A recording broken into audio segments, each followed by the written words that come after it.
السلام عليكم ورحمة الله وبركاته. maanta videogan wuxuu ku saabsan yahay qiso gaaban oo ku cibra qaadasho mudan. ku soo dhawaada videogeeni. fadlan haddii aad channelkan ku cusub tahay subscribe saar.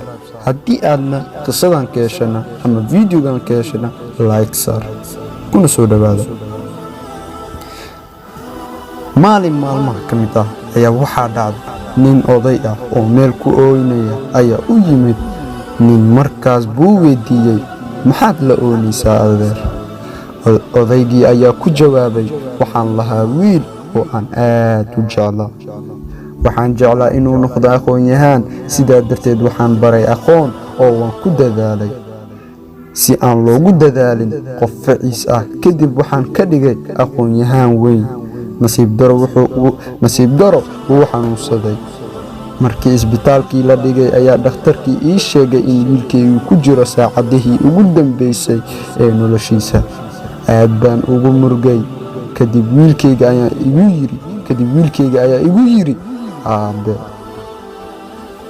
ii keen shahaadooyinkaygii oo dhan. markaas baan u keenay shahaadooyinkiisii. intuu isoo taagay ayuu igu yiri, aabe, waa kuwan shahaadooyinkaygii. si fiican ayaad wax ii soo bartay, laakiin nasiib daro ima aadan barin hal eray oo qur'aan ah. sideen u hor istaagaa rabbigayga?